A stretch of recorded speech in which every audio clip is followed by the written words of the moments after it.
Today on Alaskan Ballistics, Extreme Penetrators for bear protection, 357 Magnum versus 10mm.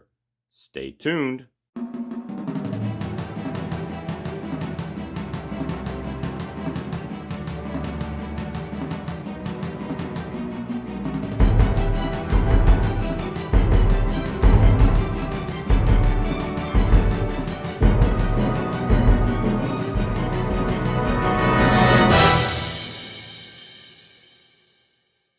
Welcome back to Alaskan Ballistics. This is Chuck. So glad you made it back to the channel.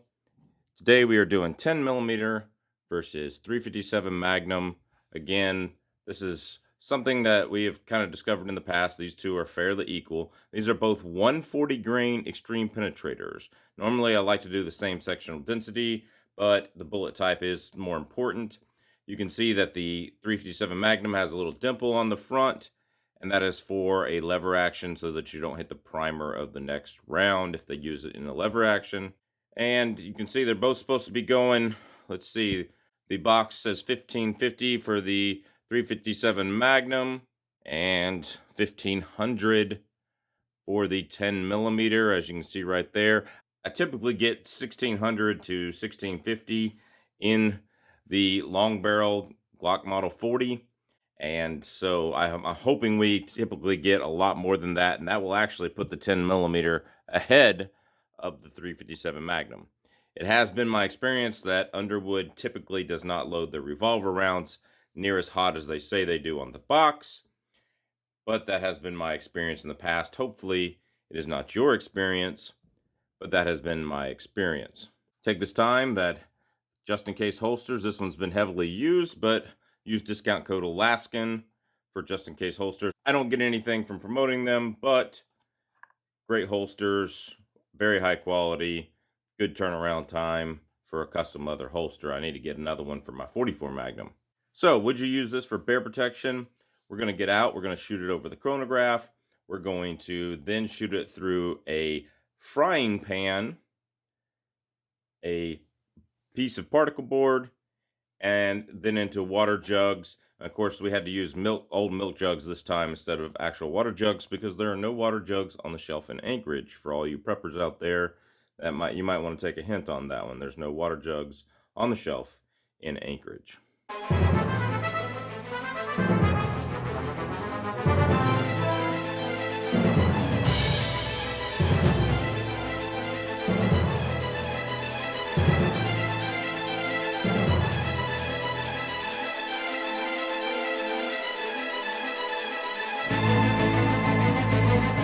Here we go, 10mm versus 357 Magnum, Underwood Xtreme Penetrators. Here's the 357 Magnum.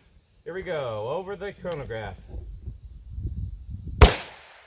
1478, 1503, 1512, 2106. I don't think that's correct. I think that's a bad read. Throw that one out. 1458. 1498. That's all six. There we go. Here we go. 10mm. 6 rounds of 10mm over the chronograph. 140 grain. And yes, we are in the 6.5-inch KKM barrel because I've seen some really high pressured Underwood ammo before. So here we are. 1536. That's bad.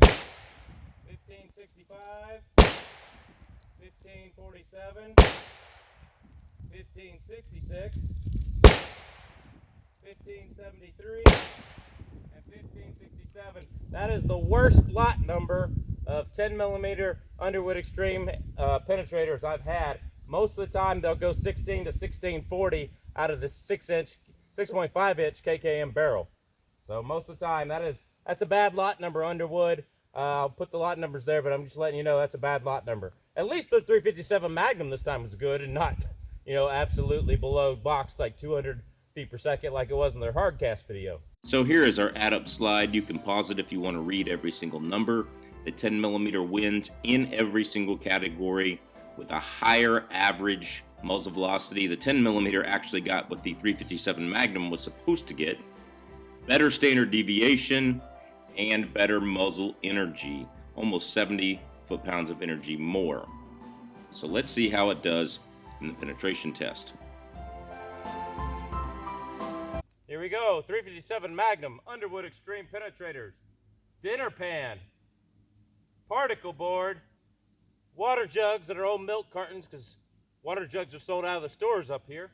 And we got some Coke bottles on the side to catch it and a bag of dirt in the back to catch it. So put how many of you think it'll go through in the comments. Let's see.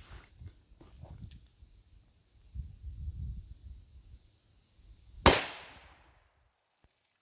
right, let's see what we got.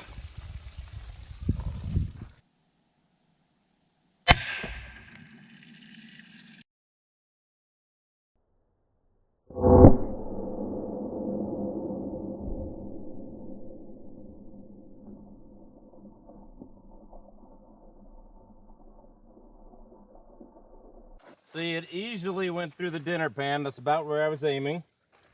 Went right through the particle board and went through here. 1, 2, 3, 4, 5, 6, 7, and came out the 7th one. 357 Magnum came out the 7th one. Wow, I did not expect it to penetrate that much.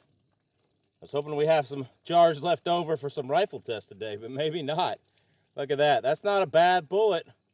That'll do some bear protection right there if it'll go through a particle board that's about 1 inch thick, wouldn't you say, Jason? Oh, yeah. Yeah, and then go through a steel dinner pan in front of that.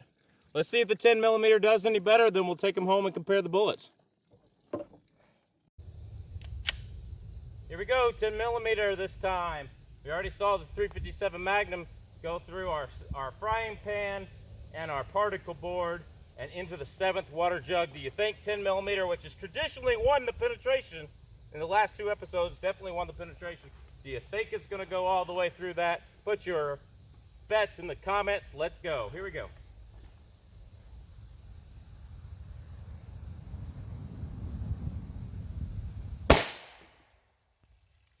All right, let's see. I might have pulled that one a little bit left. Let's see. All right, let's see.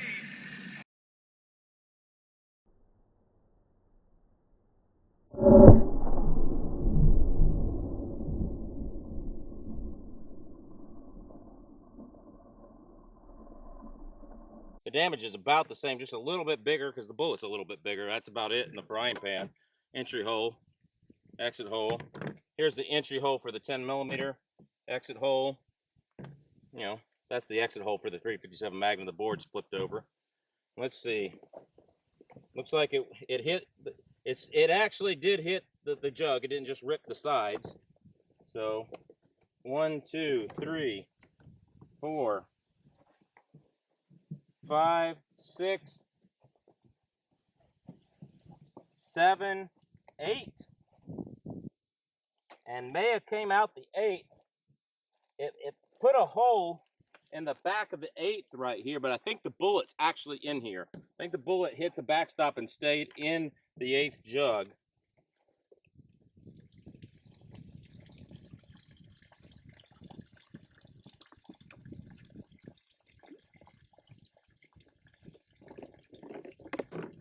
There we are. 10mm Xtreme Penetrator. Let's compare it to the 357 Magnum. These are actually pushed back a lot. There are a lot of distortion on them right now, which is unusual for Xtreme Penetrator. Usually it's just a little bit, but I guess that's really a hard target there. You can see them, the 357 Magnum's a little bit longer. So pretty cool. We'll have to get back to the house, weigh these, and we'll have to make sure that we measure them. Again, the 10mm had more penetration for the 10mm. Not by much, just like every other test we've done with 10mm versus 357 Magnum. So put what you would use in bear country in the comments. All right, let's measure these bullets. Here is the 357 Magnum. Started out at 140 grains. It's 138.0. That's really good. Here is the wider 10mm. 136.7. So the 357 Magnum retain just a hair more weight, not enough to make a difference. And measured expansion, even though these aren't designed to expand. So this one is at 0.397. Maybe the widest point might be right here. Looks like 0.419185, something like that. And let's see, the 10 millimeter widest expansion looks like 0.444, that direction. All right, 0.440. Let's see about this direction, 0.444 again. So, tell me what you think, 357 Magnum or 10 millimeter? What would you use in bear country? Extreme Penetrators. Thank you for watching the video this far. Tell me what you think. One, I'm partial to the 10 millimeter, mostly just because you got 16 rounds. But the Extreme Penetrators, would you use the Extreme Penetrators over the hard cast that we did in the last couple of videos in this series? Let me know in a comment. Lately, when I've been riding my four-wheeler, I've been carrying both. So this in the just-in-case holsters, discount code Alaskan, and this on a chest rig. And I've been carrying both when I ride my four-wheeler because it's hard to get to a rifle while you're riding your four-wheeler that's on your back. So let me know what y'all think in the comments below. We are on Instagram, Facebook, Patreon, Subscribestar, MeWe. All of my links for discount codes and stuff like that are on my MeWe page. Go check that out. God bless. Take care. We will see you at the range.